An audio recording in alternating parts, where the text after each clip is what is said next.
Le commerce juteux de la pénurie. Cela n'a pas pu vous échapper, et peut-être même, au moins une fois, cela a pu vous effrayer. Cela fait des semaines et des mois que la presse, mainstream ou non, régulièrement s'agite, menace et vocifère sur le même thème. Nous sommes en pénurie. Comme on nous prévient un peu à l'avance, juste un peu, nous avons seulement le temps de faire quelques petits stocks, moyennant un coût d'achat plus élevé. C'est plus prudent, nous suggère-t-on, compte tenu que nous allons manquer de tout, et même du plus vital, comme pendant la dernière Grande Guerre mondiale, dont le spectre rôde. Pourtant, on se demande bien, dans un sursaut de sens critique vite réprimé, comment cela est possible. Ne sommes-nous pas, en Europe tout du moins, dans une civilisation prospère, bien administrée, et monitorée en permanence par des collèges entiers, nationaux et internationaux, d'experts, de scientifiques, de politiciens de haut vol, de cellules de surveillance, ne pensant qu'à la santé et au bien-être des peuples? Mais il faut se rendre à l'évidence, il n'est qu'à écouter les informations ou surfer sur Internet. La pénurie n'en finit plus. Que ce soit sur le gaz, l'électricité, les céréales, la moutarde, l'eau potable, le papier toilette, l'acier, l'huile de tournesol, le café, les bananes, le sucre, et même les soignants en France. La liste n'est évidemment pas exhaustive du tout. Peut-être en serez-vous surpris, car il faut dire que ce thème revient certes régulièrement, mais juste assez pour oublier une pénurie avant de passer à l'autre. Pas convaincu? Faites donc ce test, googlisez pénurie de, en complétant avec chacun des mots indiqués ci-dessus, et tirez vos propres conclusions. Si vous avez l'esprit joueur, vous pouvez même trouver d'autres mots, vous verrez, c'est facile. Il faut juste que ce soit perçu comme vital et basique. Essayez farine, par exemple. Bingo, j'ai fait l'essai moi-même en rédigeant cet article et effectivement, la pénurie de farine sort. Les raisons évoquées de toutes ces pénuries? La faute en serait au Covid, au climat abîmé par l'homme, et à la guerre. Mais on ne parle jamais d'une mauvaise gestion, par exemple. Un esprit curieux ou retors, selon les points de vue, pourrait pourtant émettre cette autre hypothèse. Serait-il possible que les pénuries soient créées de toutes pièces et puissent être le moyen de légitimer une flambée des prix, dans le seul but d'enrichir leurs auteurs et serviteurs? Notez que dans ce cas, la méthode est quand même particulièrement ingénieuse, conçue pour ne pas faire de vagues ou d'émeutes, puisque l'on a même envie de leur dire merci. Ou bien sidérer les peuples dans la peur et l'angoisse de manquer, les fixant un peu plus dans leur torpeur, qu'elle soit physique ou mentale, déléguant totalement aux autres de trouver une solution, même si c'est à chaque fois la même. Ponctionnez votre porte-monnaie. Comme il ne s'agit que d'une hypothèse, n'importe quel honnête homme chercherait alors des arguments pour étayer cette possibilité. Mais cette bonne volonté serait vite réprimée dans l'œuf. En effet, à moins d'être oisif, la vie de nos sociétés actuelles ne nous laisse pas beaucoup de temps et de moyens pour faire des recherches approfondies. Il faut en effet travailler pour vivre, et c'est dur nerveusement, si ce n'est physiquement. Il faut reconnaître que la majorité d'entre nous n'est plus trop en état, le soir ou le week-end, pour utiliser le peu de temps qui lui reste à faire des recherches, devant par ailleurs s'occuper aussi de la famille, des enfants, du couple et de ses problèmes personnels. Sur la plupart des médias, l'information est identique, et qui s'y est essayé, sait bien qu'il faut des heures pour trouver des informations différentes, qu'elles soient vraies ou non. Par ailleurs, et si l'enchaînement à notre travail ne suffit pas, il reste toujours les différentes addictions officiellement agréées. Netflix, le loto, les jeux vidéo, YouTube, le sport, l'actualité prémâchée, la sacro-sainte famille, pour ne citer que quelques exemples, pour anéantir toute velléité. Souvent, en cherchant, en prenant le temps de chercher, on finit toujours par trouver des indices troublants. Par exemple, pour en revenir à notre sujet de la pénurie, prenons celle de la moutarde. En épluchant tout ce qui peut se dire sur le sujet, on peut par exemple tomber sur cet article d'Atlantico du 19 juillet 2022. Les vraies raisons de la pénurie de moutarde dépassent largement la guerre en Ukraine. L'article invoque immanquablement le climat de guerre, mais à bien regarder, 2 petites lignes avant la fin et quelques mots entre parenthèses avancent une autre raison possible, déjà beaucoup moins répandue. Extrait ci-dessous. Pourquoi les producteurs n'avaient-ils pas prévu de stock? Cela fait 3 ans que les récoltes sont à la limite des besoins et les stocks n'ont pas pu se constituer. En outre, pour les industriels, il est très difficile de stocker de la graine, place dans les silos, coûts de stockage, etc. Argent, rentabilité, nous connaissons bien ce refrain, à tel point que finalement, il n'est pas si surprenant. Pourtant, qui penserait spontanément à ce genre de logique actuellement?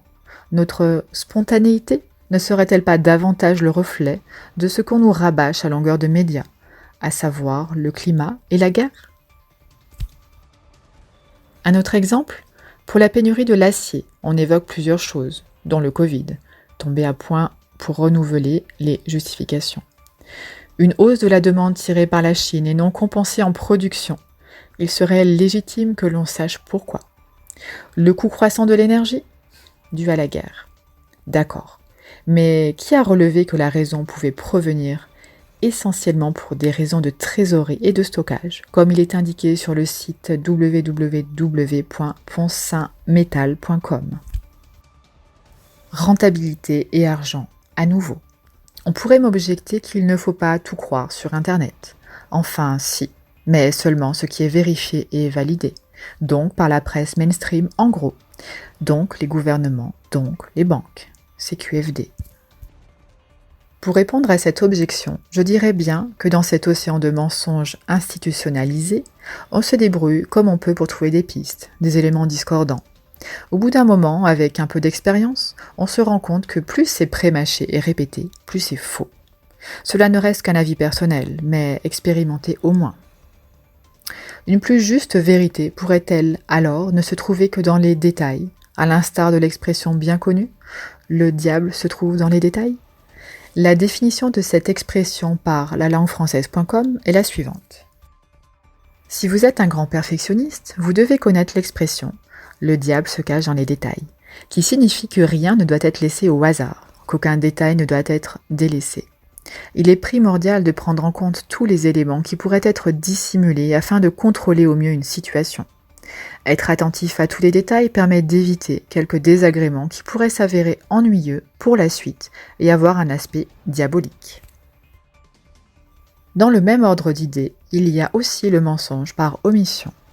Depuis le temps que l'on nous parle de pénurie et de leurs horribles conséquences, je trouve bizarre qu'aucun organe de presse, dont l'information et la connaissance de l'information sont le cœur de métier, n'ait eu l'idée de récapituler par date la liste de toutes les pénuries et leur explication officielle ou d'en faire un bilan financier, mais pour chaque partie, le consommateur, le producteur, le négociant, la bourse, la banque.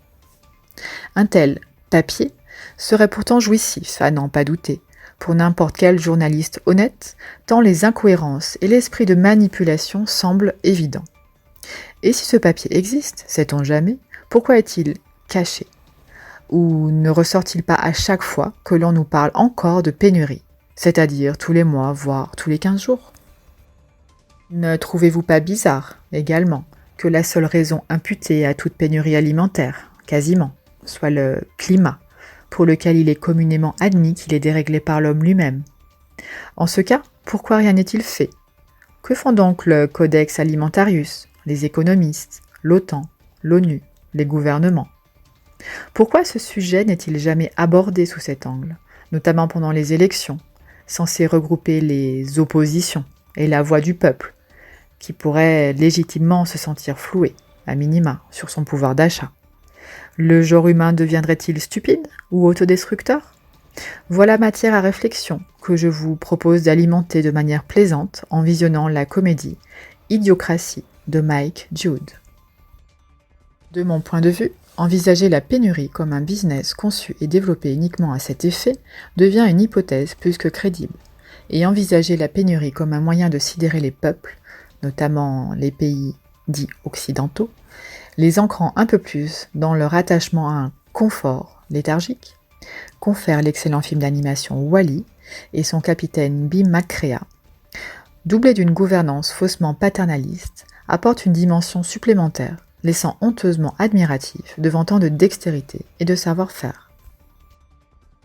Dès lors, et par contraste, le nouveau paradigme de l'archimagistère, tel que défini sur ce site, prend tout son sens, en parfait contre-pied de ce genre de situation que l'on devine bien emblématique. Une des missions premières de l'Archimagistérium, en tant que gouvernance de ce nouveau monde, est de développer l'esprit d'unité, duquel sont attendus des comportements et des actions radicalement différents.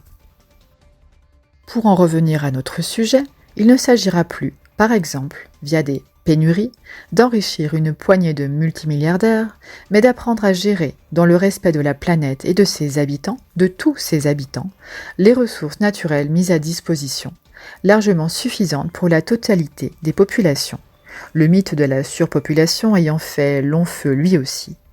Voir sur le site internet archimagisterium.world/nouveau-paradigme-archimagistérial.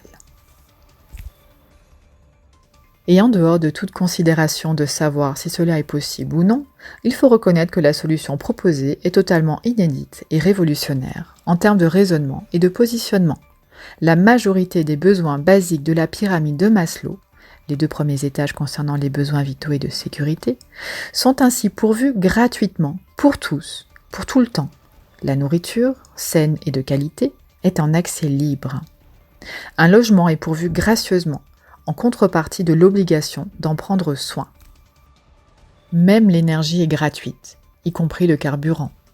Ces nécessités vitales étant couvertes, il n'y aura forcément plus d'enjeux et de prises possibles pour en faire plus d'argent, de rentabilité ou de contrôle des peuples. On peut même dire qu'à l'inverse, cette mesure spectaculaire libère carrément les peuples, les débarrassant du dieu argent, comme étant l'alpha et l'oméga de toute chose. Par un retour à la santé, même dans ce monde actuel, depuis longtemps, il a été démontré la corrélation entre l'alimentation saine et la santé. Donc, qui dit meilleure santé, dit meilleur potentiel pour se prendre en main et réaliser ses propres objectifs dans la vie. Par plus de disponibilité, le « il faut bien trimer pour vivre » disparaît, laissant plus de temps libre pour faire autre chose que de se procurer de quoi se nourrir et se loger. Par plus de vraie solidarité. Ces mesures étant mondiales, elles s'appliquent à tous, reconnaissant enfin le droit à une vie plus que décente pour tous ces peuples qui n'avaient pas l'avantage de se trouver dans un pays riche, exprimant ainsi une totale équité vis-à-vis du genre humain. Par plus de joie de vivre. Les besoins physiques de la pyramide de Maslow étant comblés, l'être humain peut enfin sortir de sa robotisation et au contraire développer, sans épée de Damoclès au-dessus de sa tête, ce qui contribue à son épanouissement le plus profond, à savoir son appartenance sociale, l'estime de soi et l'accomplissement de soi. Oui, à mon sens, le nouveau paradigme, c'est d'abord ça.